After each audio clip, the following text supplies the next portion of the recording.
Hello and welcome to this webinar with Bero. Thanks for joining us. We will just give people a few minutes to join in. My name is Ruth Crawford. I'm the Chief Marketing Officer here at Bero, and looking forward to going through this session with you. We're delighted to be joined by Chris Sawchuk, who I'm sure is known to many of you, Principal and Global Procurement Advisory Practice Leader at the Hackett Group. Chris, thanks so much for joining us today. Yeah, I'm looking forward to the opportunity to share some insights with everyone today. Absolutely. And we'll just give people a minute or two to join in. Obviously, as you'd expect, people, there's a Q&A box down at the bottom here that you can add any questions in. And there's also a chat box as well. If you want to let us know where you're joining us from today, as people are coming into the session, that would be great. So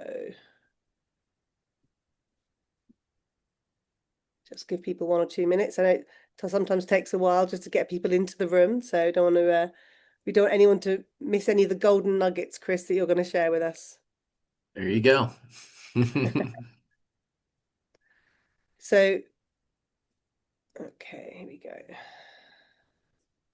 All right, so let's get started. So Chris, obviously you're going to talk us through the 2026 procurement key issues and agenda priorities from the Hackett Group. Can you just tell us first, so how many years now has this study been running for?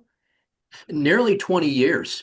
And so it's a study that we conduct at the tail end of every year, pretty much in the fall time. And then we use the usually December kind of time frame to analyze all of the information. And most typically, we're releasing and publishing the report in January. And so it really is a great opportunity for us to gather some insights in terms of, what are people in procurement executives thinking about and focused on, and even where they're investing as we look into the next year. And obviously, the last time we spoke to you was back in June, and you shared a sort of an extraordinary edition of the study that you had done, because obviously things have been changing so fast, as you said last Yeah, it year. was the first year we ever did that. And, what Ruth is highlighting is that last year we did I call it a pulse check. We didn't do the full study. We didn't go through all of the areas that we tend to focus on during this particular research, but we focused on a few areas just to see how they changed, primarily due to the volatility and, a lot of the tariffs that were, imposed in the market between various economies, countries, et cetera, and to see what kind of impact that was having. And it did have an impact. Absolutely. Okay, well let's get into it. Looking forward to hearing all about it, Chris. Yeah. Well, thank you and welcome everyone. As Ruth and I just highlighted, this is a report that we've been doing for quite some time, and it's really an opportunity for us to share insights from that, what we're seeing through this research. Typically, there's a few hundred different organizations that participate in this, and it's not something that's geared to any particular region. This particular report is focused on, most dominantly is North America. Secondly would be Europe, and then third is Asia Pacific. And so as we look at that, one of the things that we want to understand and other things that we understand, and some of them I won't be necessarily sharing today with you, but we also look at regional differences between the different geographies. Are we seeing something different that, tends to be more of a priority in one region versus another? The other thing is, we look at, looking at the overall broader group of manufacturing organizations versus services organizations and see if there's some priority differences there as well.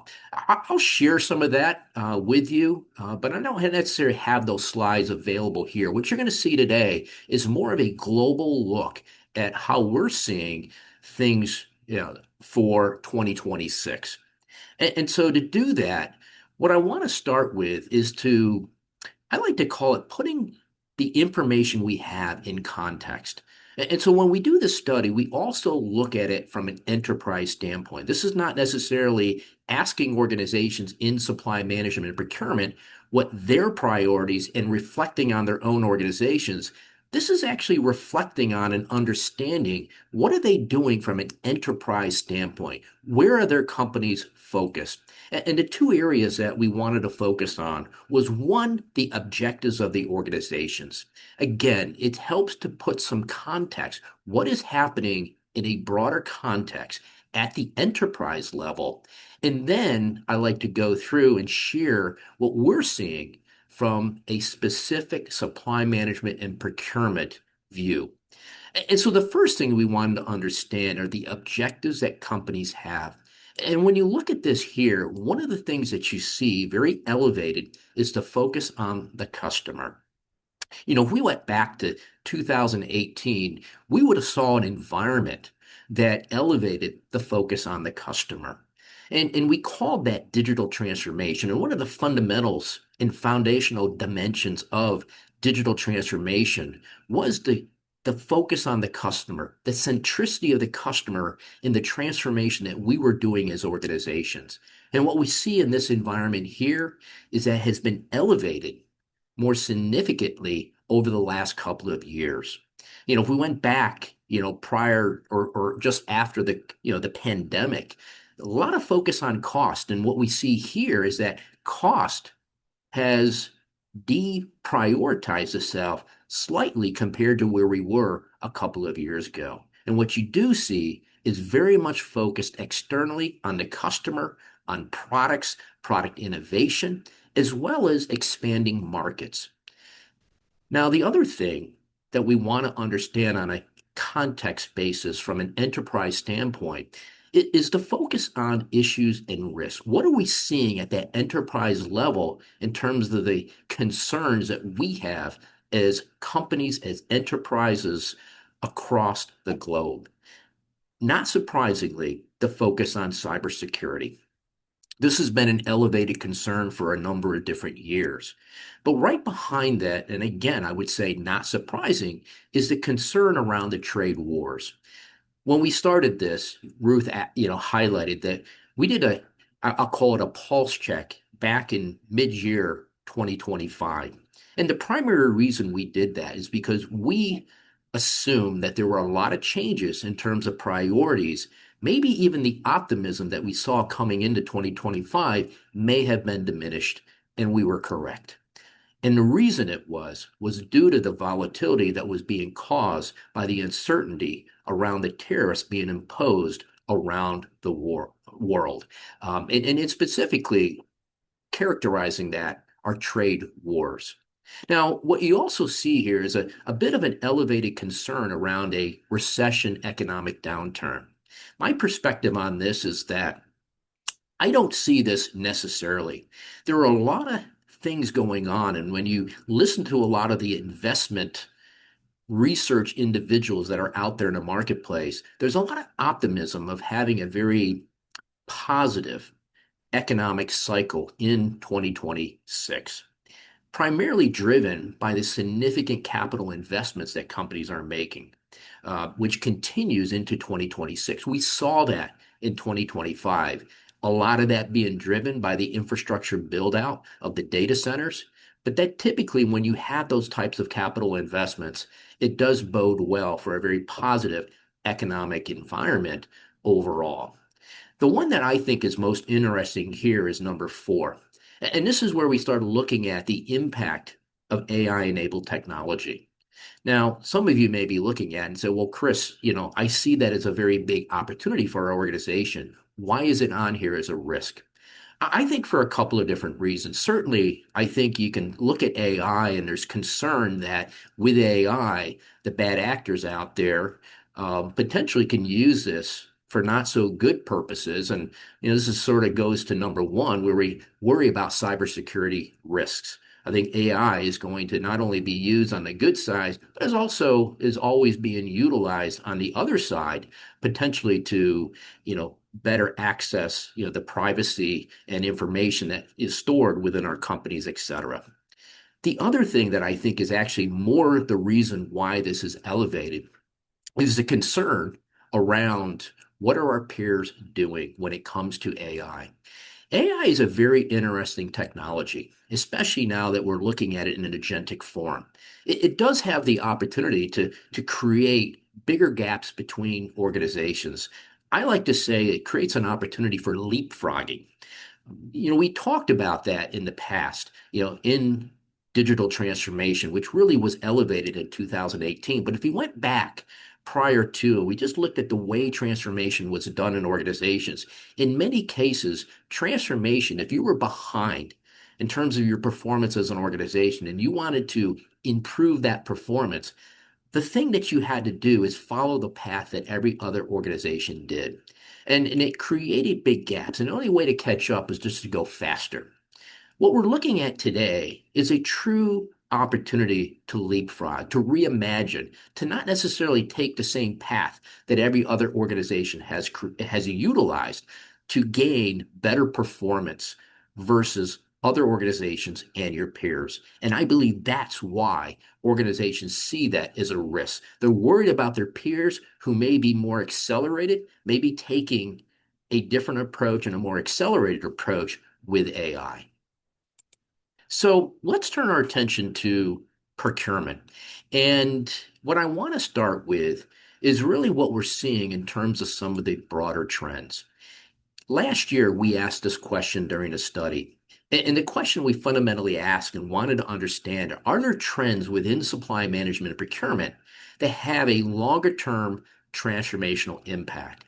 And what you're seeing here are some things that are common to what we saw and in alignment with what we saw last year, that artificial intelligence and digital procurement are the top two areas, meaning that organizations see these trends within the supply management procurement organization having a long-term impact on the organization. Last year, digital was number one, artificial intelligence was number two.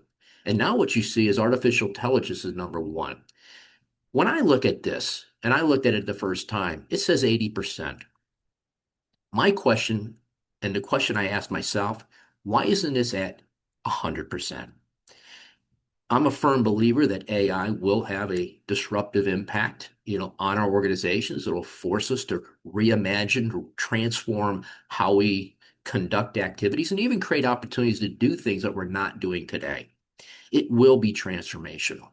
And so I think there's an opportunity, and what we're seeing is there's probably still a lack of awareness in terms of the impact that this technology can have on our organizations, and specifically in supply management. And if you went back to last year, this percentage was much lower. And so as you look, there's a continuing more digestion, more understanding, and more activity in terms of this particular area. Now, right behind those two is the focus on changing the profile of procurement skills. And last year we saw the same thing. Skills was number three or four. And it was also data was one of the things that was elevated into the top four as well. And when I look at that, you look at the foundational enablers to success in artificial intelligence. One is access to data, intelligence. Number two is the blending of those professionals with the environment with this technology. How do we design an environment that is effective blending between these two entities that are within it? And so there's a lot of understanding around that. Now, some of you may be looking at this and say, well, Chris, what are those stars? The stars highlight those areas where organizations see that these areas are very important to them, but they don't feel that prepared in these particular areas. And not surprising, similar to what we saw last year, artificial intelligence, high importance, see it as a significant trend within the procurement, transformational trend in procurement. At the same time, organizations highlighting that they don't feel as prepared as they need to be with the significant trend that is and will continue to occur. The next area I want to highlight is, I would say, probably one of my favorite slides in this study. In fact, one of my favorite questions that we ask. And what we're fundamentally trying to understand here is if we're going to invest in procurement, and if that investment is higher, the same, lower than what it was last year, how are we going to solve for that? And one of the things that we've seen over the last 7 years is as we go into the next year, we're asking organizations, do you believe your workload? And workload can be defined as the number of transactions that you're doing, but more importantly, I think organizations are defining this as the level of complexity of the work that they are doing. And so as they look at that workload, what organizations are highlighting to us is that workload is going to be greater. Last year it was around 10%. This year is 8%, still significant. So if we're an organization and our workload is expected to increase 8% as we look into the next year, the question is how do we solve for that? So one way we can solve for it is we can increase our staff. We can get access to more staff within our environment. We use the term FTEs, full-time equivalents, to actually take on this work. But what organizations are telling us is that's not the solution in general that they're taking. You actually see a bit of a negative here. And so we see a very flat environment as we look into 2026 in terms of the staffing levels of our organizations, even decreasing a bit as we look into the next year.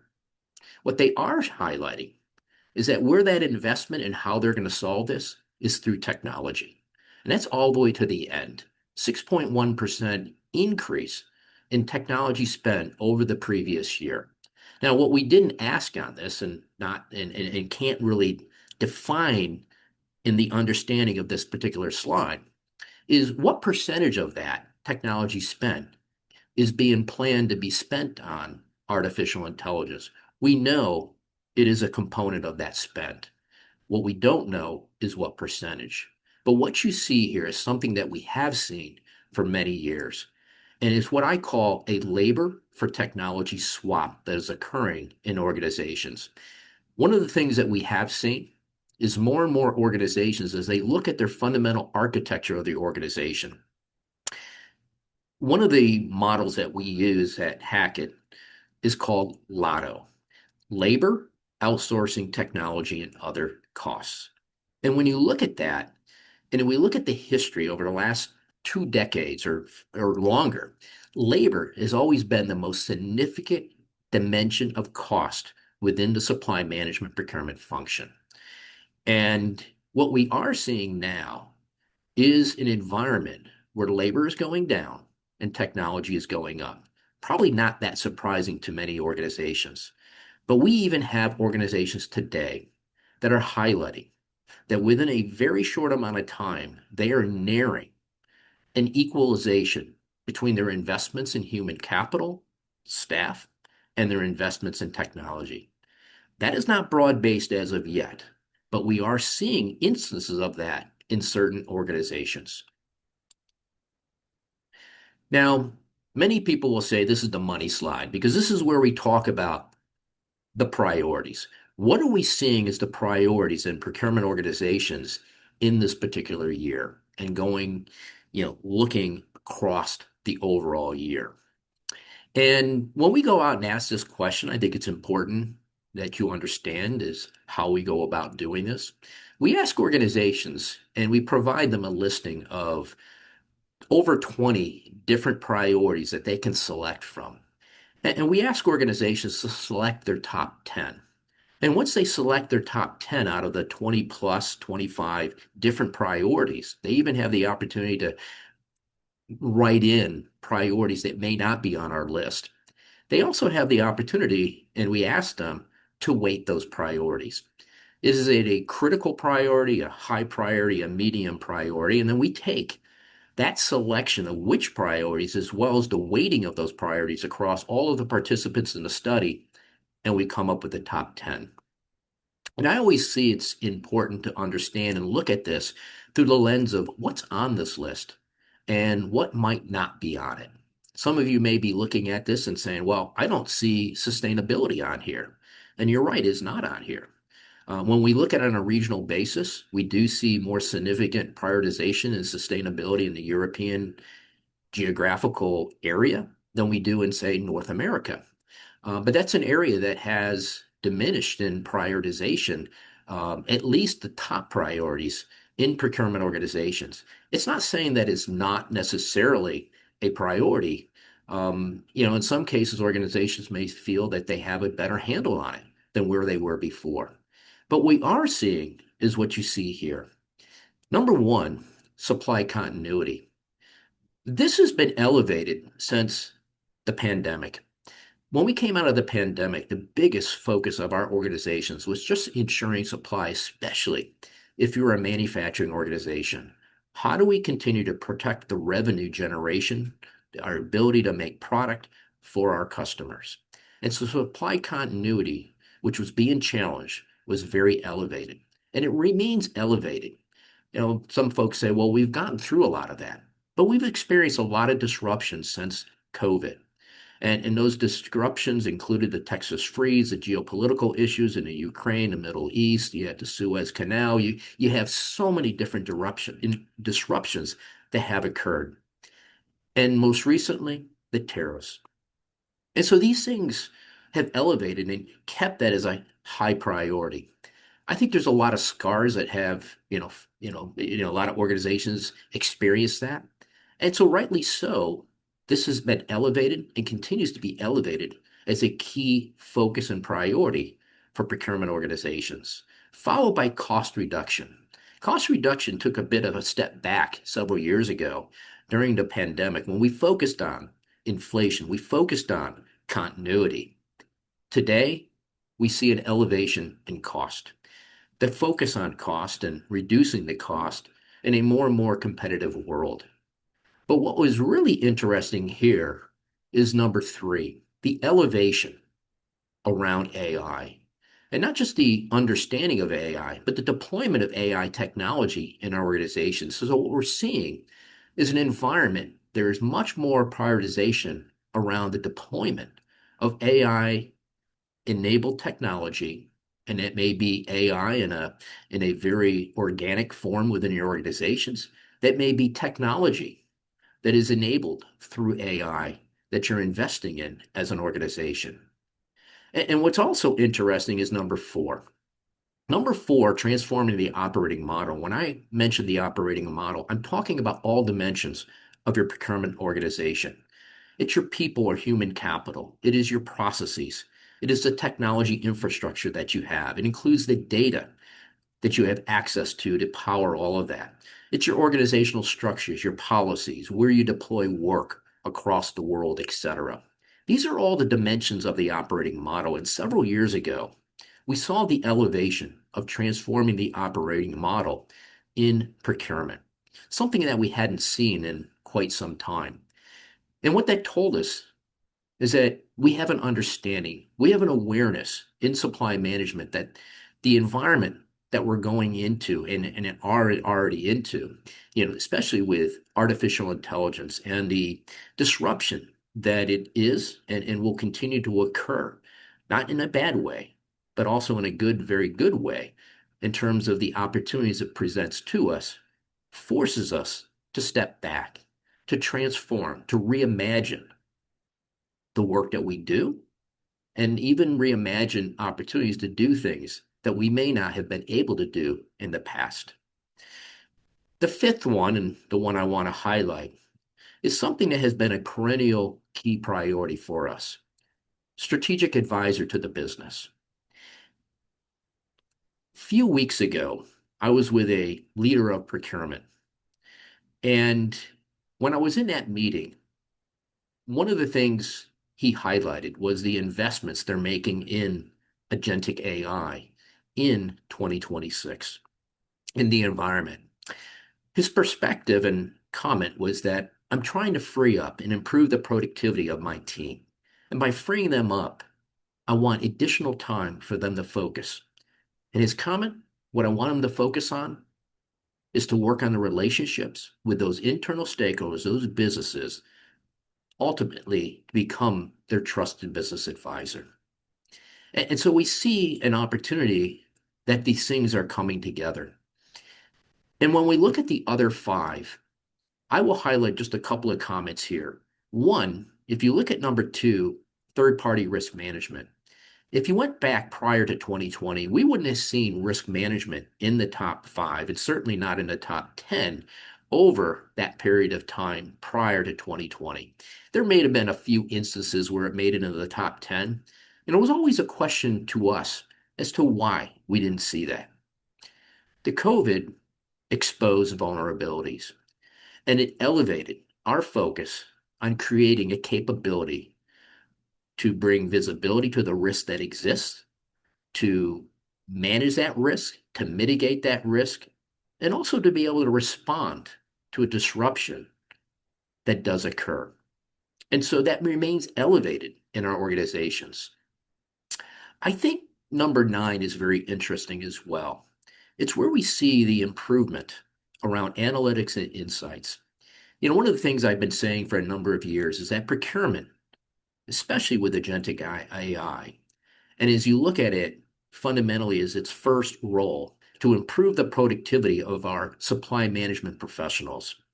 It has an opportunity to change our value proposition, to allow us to become more focused on the intelligence that we're able to gather and provide to enable our organization and even provide the opportunity to create an advantage for our enterprise. Now, what's important about that is number 10, velocity. Intelligence is great, but like with anything, and I always use the analogy around food, it gets stale. And if you don't utilize and act on it in a timely fashion, it has no relevance within your organization. So we have seen trends over time, and you can see a lot of them here. And I highlighted some of those things that have elevated in the past and things that have gone away. But you also see things that are perennial, cost, supply continuity, and even in many of those years, things such as remaining and being that trusted advisor to the business. Now, the other side of this is not just understanding what the priorities are, but where are we going to invest to build capabilities within our organizations? Number one, something that has remained number one since over the last 3 years is data. And I like to call that more data intelligence within our organizations. We in procurement certainly understand that the intelligence that we have access to creates an advantage. It enables us as an organization, and that remains a top priority.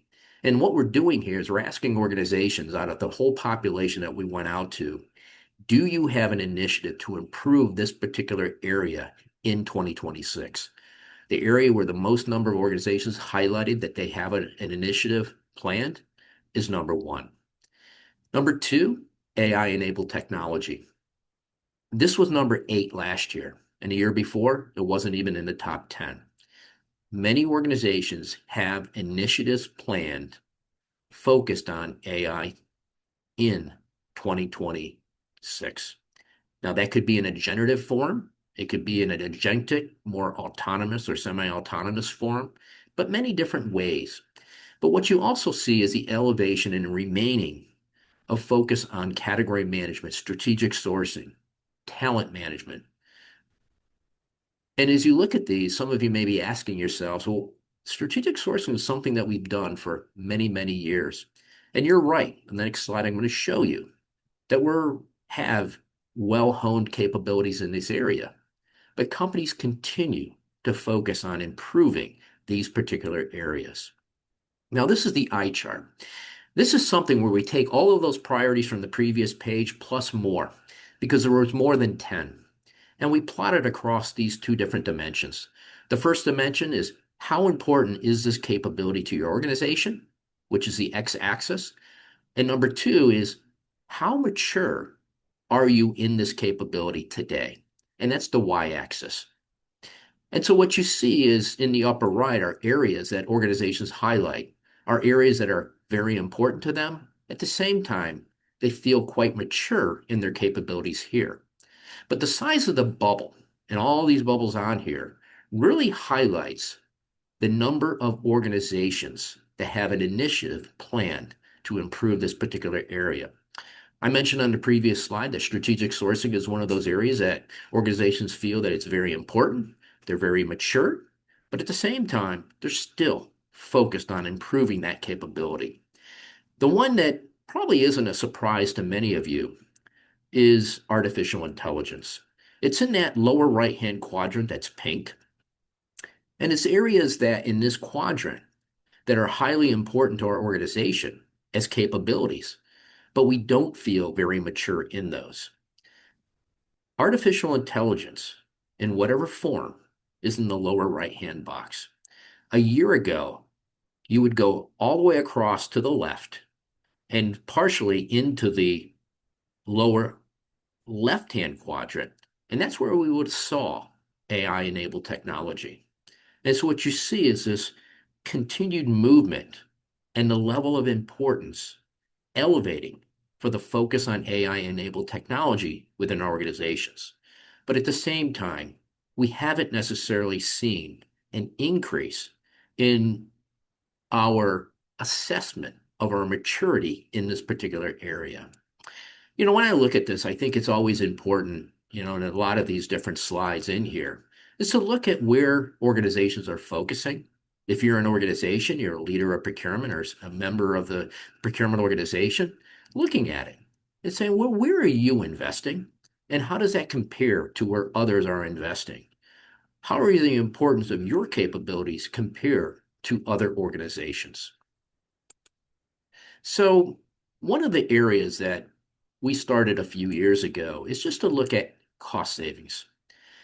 This is what we're seeing this year. And we fundamentally ask organizations, as you look into 2026, do you believe your cost savings, whatever they are, if you saved a $50 million last year for your organization, do you think you're going to do more than 50 million in 2026, less, or about the same?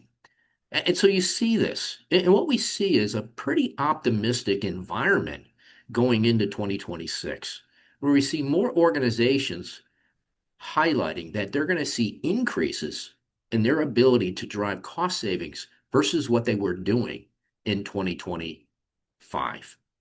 Now, if we went back 1 year ago, what we would have saw is something that was lower than that. Well, no, not fully. A year ago, it would have been more positive. But what we're seeing today is an environment that is fairly optimistic, but not as optimistic as what we saw coming into 2025. In the mid-year of last year, what we did see was an environment where that optimism deteriorated quite significantly.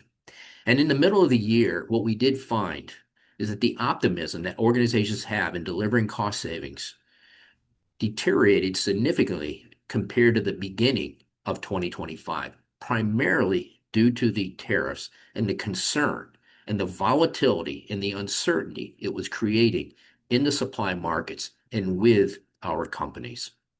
So, what we want to do now is to take a look at technology. And when you look at technology, there are a lot of different technologies to look at. And when you look at this particular slide, we look at a lot of different technologies. Some of those technologies are what we call upstream procurement technologies and downstream procurement technologies.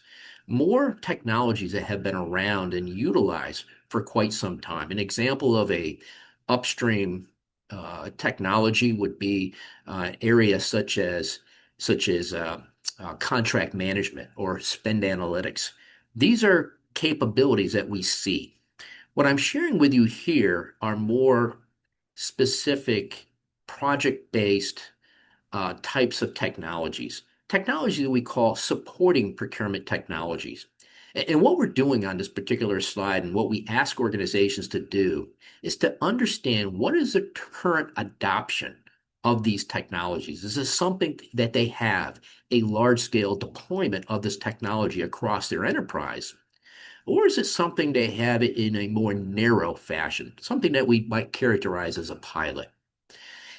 Secondly, we asked organizations, what are their planned investments in these various technologies as we look into the next 3 years. And the choices were I have no plans to invest in this type of technology. Number two is I plan to invest in upgrading the current technology that I have. Or number three, I plan to invest in a new technology, and that might be that I haven't had any technology and I'm going to invest in a new technology, or I'm swapping out my old technology for a new technology. And so it's interesting to look at this, and I think it's always interesting to look at where organizations are planning to invest and where there's maybe not as many organizations planning to invest in certain types of technology solutions. But one of the more insightful questions that we ask here around technology is all the way over to the right, where we ask organizations if you have implemented this technology, did it meet your expectations or did it not? Or maybe exceeded your expectations. And it's always interesting to look at this and look at the amount of red. Red means it's the people that have implemented the technology are not necessarily seeing that it's meeting the expectations that they had when they went into going into investing in this particular technology. The question is, how do I use something like this? When I use slides like this, I tell organizations is that if you're looking or consider maybe you've invested a lot in technology and there's new technologies that you're looking at, but understand, maybe you're new into your technology investments. And so maybe you want to look at areas that you see are more commonly adopted. That may be a good place to start, looking all the way to the left and look at current adoption levels. But I'd also take a look at the objectives that are being realized. Do the people that are investing, the companies in these types of technologies, do they seem to be meeting their expectations or not? If you're first out of the gate with a new technology and you haven't done much investment within your organization, going to an area that we're not seeing significant levels of expectation being met with a particular technology may not be the best place to start. Now, outside of that, there's technologies that are not necessarily relevant to procurement or specific to procurement, but they're certainly important to procurement. But they're general technologies that we're using across our enterprise. And what you see here are technologies such as generative AI, agentic AI, predictive AI, as well as others. And not surprising, when we look at the levels of adoption in many of these technologies here, we see lower levels of adoption in terms of large-scale deployments.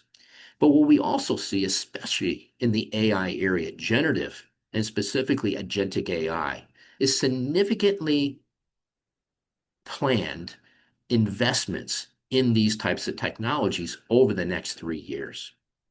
And so I don't believe that the objective realization is as important in these particular technologies because of the low level of adoption that we have seen in these technologies, which will change significantly over the next few years. The last thing I wanted to highlight, and a lot of you, are trying to make decisions in terms of, if I make a decision around technology, you have options today. You have options to get access to certain types of technology capabilities through your ERP. You have the ability and option to go and invest through a suite. There are a lot of different suites that are out there. But you also have the option of using a point solution that's not part of a suite, a specific point solution that's developed specifically for a particular area. And so what this is highlighting is we're asked organizations, if you have these solutions in place in your organization, are you investing in that through ERP, a suite, or point solution? The darker the color, or the darker color of blue, means that it's a higher percentage of organizations are investing in that particular option, whether ERP, suite, or point solution. So as you look at that, the ERPs are most dominant in some of the procurement downstream tools, especially when it comes to e-invoicing and e-payables, primarily due to the linkage to the financials of the company. When you look at point solutions, they tend to be most dominant when it comes to the supporting, the emerging technologies that we see within organizations. So you can't have a presentation in this day and age without talking more specifically around artificial intelligence. So what I want to do is share with you some of the insights at a higher level of what we're seeing with artificial intelligence. And to start with, it's just asking the question, if you're investing in artificial intelligence in whatever form, that technology, where are you deploying it within your environment? And what we have here is a list of processes on the left. Everything from contract management to supplier relationship management, and you can look at all of the various processes, activities that you all participate in as supply management professionals within your companies. And so the question we asked is, are you applying some level of AI within these particular areas? Is it something you've already implemented more broadly? Is it something that you're piloting? Is it something that you're investigating?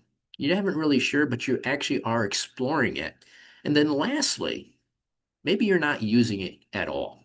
And so we wanted to understand that. And so we provided some definitions. And when you look at this, to me, the most important thing to understand is where are we today?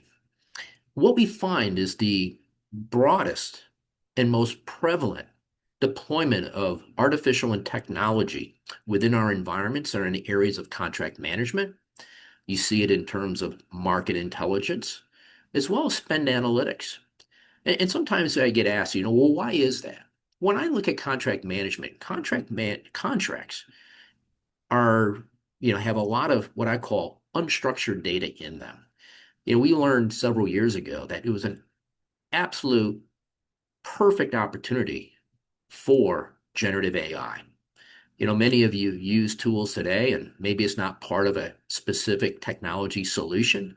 Maybe it's your Copilot or ChatGPT that you're utilizing, some enterprise version that you have within your company that's protected, and the data that you put in there is cordoned off from from the public um, areas, and you have it protected. And so we're applying that, summarizing contracts to understand, what clauses are common across all of our contracts, helping us to author contracts based on specific parameters that we define as an organization. These are areas that we saw early. We continue to see the adoption of these technologies. What you do think, and I do believe, is to also look at where are organizations investigating. And you see areas, category strategies, investigating the use of some of these tools. That's something that has emerged more recently as we think about all of the kinds of things that you utilize. You think about all of the analysis around the supply markets, your demand analysis within the company, your ability to use, Porter's five forces to determine, who has the power and strength within a particular supply market. Is the buyer, is it the supplier, et cetera. These are all great opportunities to start to leverage artificial intelligence to do this. And more of what we're seeing is the development of agents to help and enable this within our environments. Now, one of the other things that we also asked is as we look at all of those same activities, those processes on the left, is if you're doing this and you're using AI-enabled technology, in what form are you using it? First, we ask about an embedded form. An embedded form would include utilizing your suite. If you happen to use a suite or an ERP, et cetera, are you using the embedded AI within that technology platform that you've invested in? The second one is AI native. And so these are organizations that are, developed ground up AI native companies. And there's a lot of different examples. We give some of those examples over to the right, that these are more AI native organizations, and they are investing in AI technology through those types of platforms. The third is custom developed. And so in some cases, and what's interesting here is AI and agents have really changed the mindset of organizations. The make versus buy opportunity has really become a true opportunity and become a reality for many of us as we think about the options that we have to develop AI-enabled technologies across all of these different activities.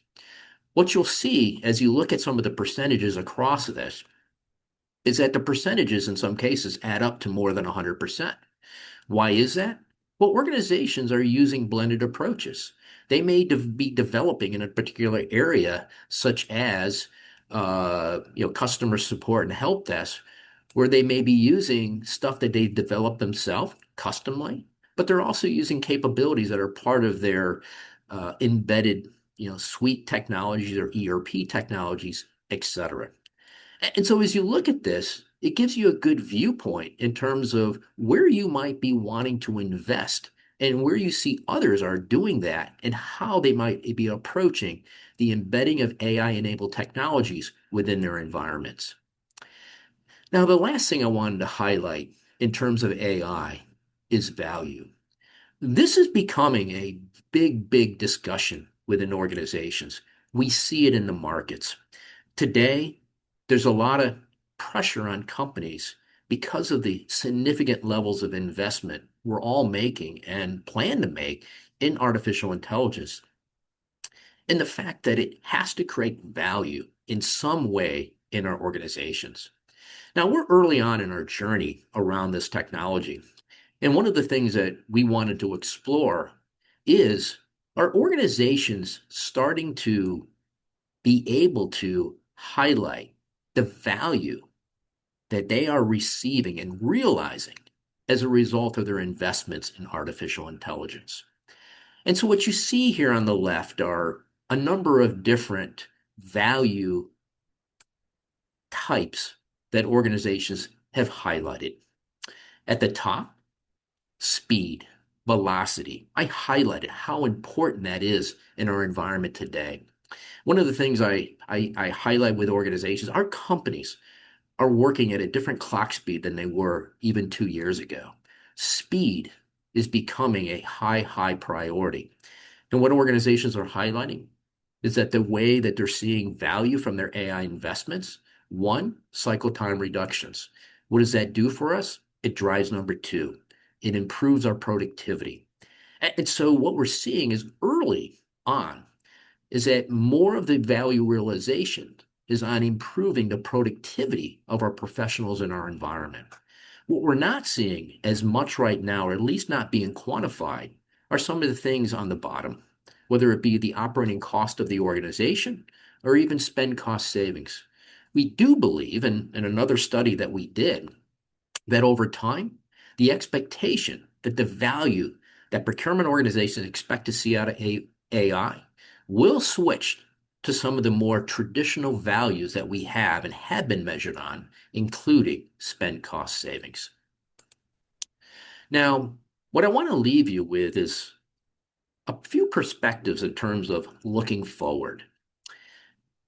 If you look at the environment today, I don't have to convince you that we are in a volatile environment. It's happening. We use a term called VUCA: volatility, uncertainty, complexity, and ambiguity. This exists. I don't see a point looking forward. It will not exist.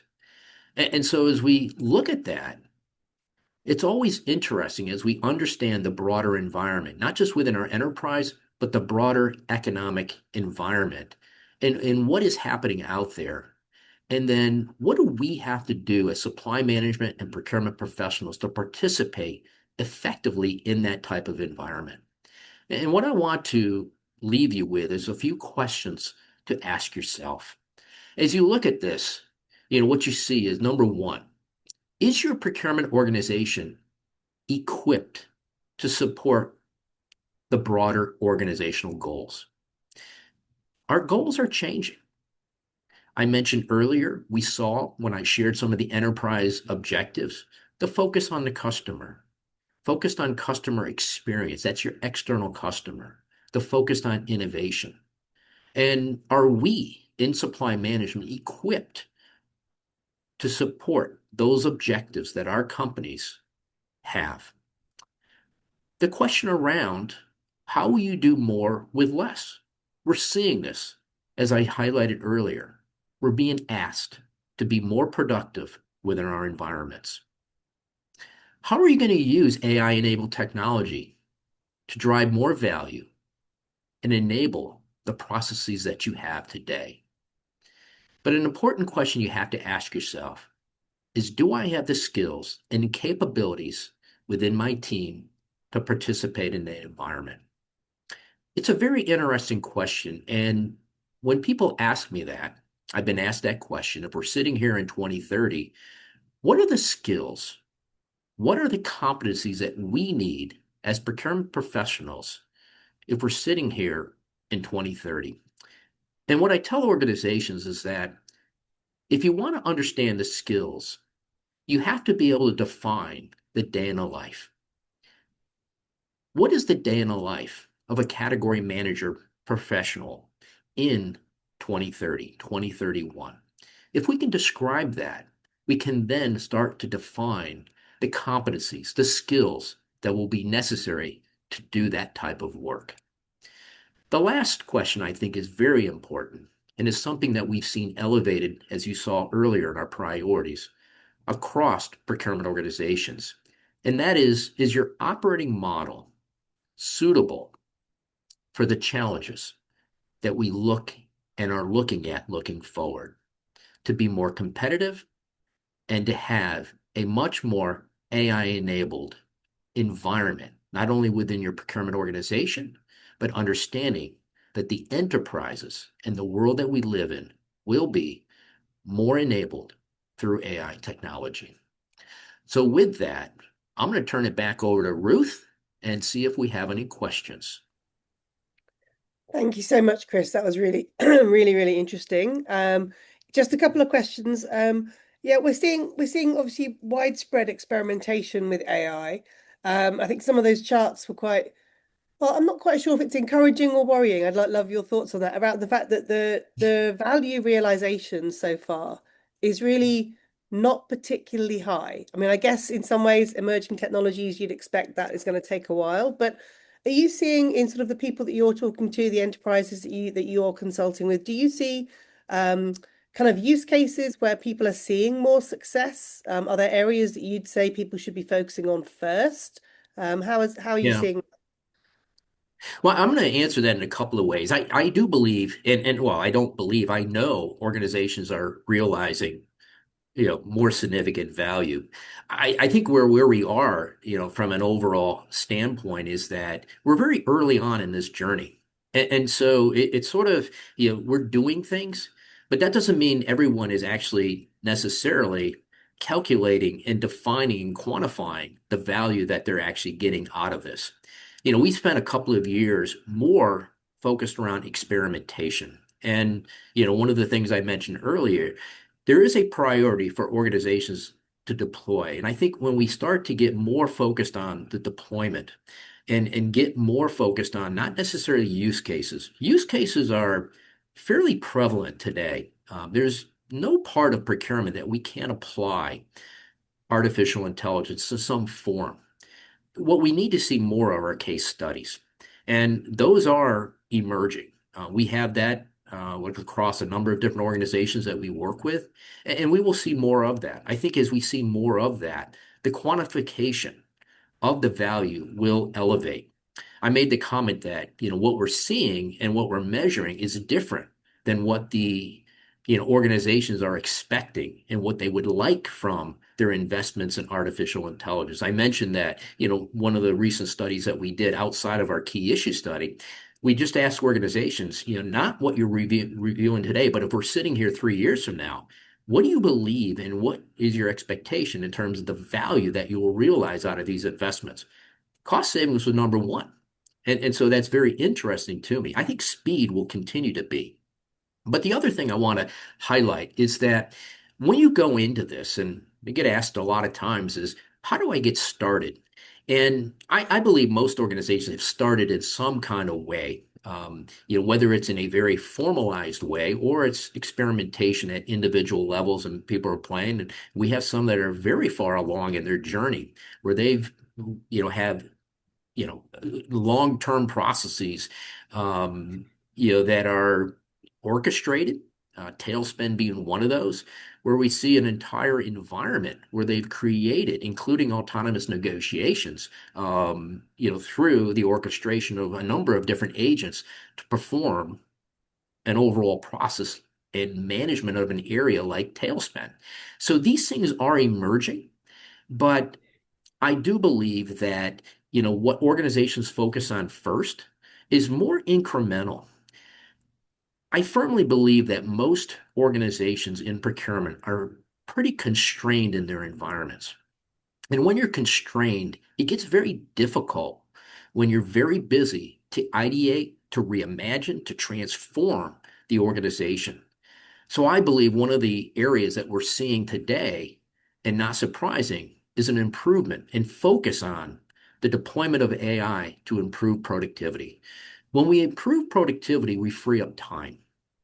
And I made the comment earlier on in the presentation that one of the procurement leaders I was speaking to, it was about 3 weeks ago, I was on site with this individual, that they highlighted that when they free that capacity, that'll give them more time to be and spend with their internal business stakeholders, to be more of that advisor to them, to allow them to do activities that they aren't necessarily able to do. And that's really the first stage of productivity. Once I have that, I do have the mind space to start to reimagine. And I think that's the level two, is where we start to look at a more transformational approach to embedding artificial intelligence within our environment. There is a third stage, and we call that breakthrough. And this is where you look at the implementation of technology and artificial intelligence to create advantage for you. And sometimes it's not just what you're doing, it's the speed by which you're doing it that creates the advantage. Amazing. Just one more thing, Chris. We're nearly at the top of the time here, but just Hmm. obviously bearing in mind that we're Barrow and you know what we do. What really Yeah, struck me with some of those slides was the emphasis on the intelligence part and the data and yeah, how that's to be quite a big area for investment. Maybe just to comment on how you see the connection, obviously, between that and between the implementation of AI would be interesting. yeah. Well, I've been saying this, well before we even saw I'll say the more rapid emergence of artificial intelligence, especially before, we were looking at agentic AI and the autonomy and semi-autonomy within our environments, was that we had to move beyond being an executioner of process. And I'm not just saying this is a tactical versus strategic. We are an execution of process, even within things that we consider more strategic activities like category management, et cetera, and being one that is a purveyor of intelligence. And that more of the value that we create as category managers will be on the intelligence that we're able to glean in the supply markets and bring that to our organization to create advantage. It may be a way that we have intelligence around what's happening, that when we can re-architect our supply network to meet the objectives of the business. This is where we're going to, make the difference going forward. And so that's where, the intelligence becomes absolutely critical. Absolutely. We couldn't agree more. All right. Thank you so much, Chris. I think that's probably all we have time for today, but just like to say thank you so much to you for joining us and for sharing those insights. And thank you to everybody who's joined the webinar today as well. Thanks a lot. Thank you. Thanks very much.